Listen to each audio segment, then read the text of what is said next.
7 billion ہے، لیکن میں اللہ تعالیٰ کی ذات سے امید کرتا ہوں کہ کل یا آنے والے منگل تک انشاءاللہ تعالیٰ یہ بڑھ کے پھر 12 بلین ہو جائے گا، جب ہم چائنا سے 2.4 بلین ڈالرز جو کہ ہم ایکسپیکٹ کر رہے ہیں وہ آ جائیں گے. تو we are very grateful to China کہ وہ ہم کو 2.4 بلین ڈالرز ہم کو ان سے مل جائیں گے. جو پاکستان کی معیشت کا سمت ہے اب اس کو سدھارنے کی ضرورت ہے. آپ جانتے ہیں کہ اس وقت تیل کی قیمت 120-123 ڈالر کے درمیان رینج میں گھوم رہی ہے، اور اس انٹرنیشنل برینٹ پرائس، برینٹ کی جو آئل کی پرائس ہے، برینٹ پرائس 123 ڈالرز،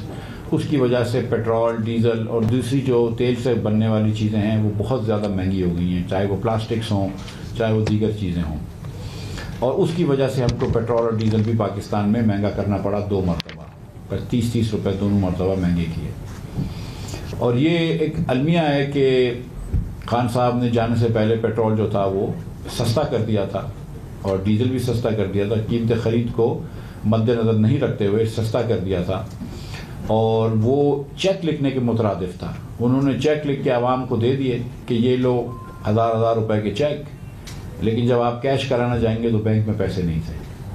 وہ اتفاق ہے کہ اسی اتفاق تو نہیں ہے، ایکچولی خان صاحب کو پتہ تھی کہ وہ جا رہے ہیں، تو ان کو یہ پتہ تھی کہ جب چیک کیش کرنے آئے گا تو اس وقت کوئی اور کھڑا ہوگا، اور وہ شہباز شریف صاحب کھڑے ہوئے ہیں جو چیک کیش کر رہے ہیں. تو بہرحال ہمیں کچھ مشکل فیصلے لینے پڑے، لیکن اللہ تعالیٰ کی مہربانی سے ہم وہ مشکل فیصلے لینے میں کامیاب ہوئے ہیں، اور جو ایمیننٹ ڈیفالٹ کی طرف ملک جا رہا تھا وہ اللہ تعالیٰ کی مہربانی سے اب ہم نے اس کو اوائڈ کر لیا، اس راستے سے ہم ہٹ گئے ہیں، اور اللہ تعالیٰ کی مہربانی سے اب ہم اسٹیبلٹی کے راستے پہ، استحکام کے راستے پہ آ گئے ہیں، اور انشاءاللہ تعالیٰ جلد اپنی استحکام کی منزل پر پہنچیں گے. اور اس کے بعد انشاءاللہ تعالیٰ آپ کو ایک مرتبہ پھر گروتھ دکھائیں گے، لیکن گروتھ ود رسپانسبلٹی دکھائیں گے، گروتھ وچ از سسٹینیبل، جس کو کہتے ہیں کہ ہمارے گروتھ کے دو وہ عنصر ہیں. ایک ہماری گروتھ انشاءاللہ سسٹینیبل ہوگی، وہ گروتھ یعنی کہ جس کے اندر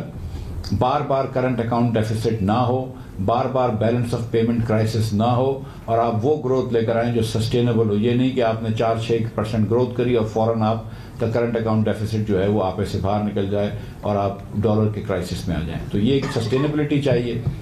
اور سسٹینیبلٹی کے لیے اللہ تعالیٰ کا شکر ہے کہ ساتھ ساتھ آپ کو انکلوسیوٹی بھی چاہیے، انکلوسیو گروتھ چاہیے. ہم جو غلطی کرتے ہیں میرے خیال سے اس ملک میں وہ یہ کرتے ہیں کہ ہم نے ہمیشہ جو ایک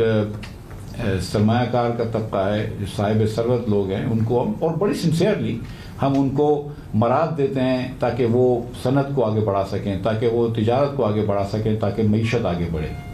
اور وہ ایک اسٹریٹجی ہے، مگر اس کے نتیجے میں یہ ہوتا ہے کہ جب ہم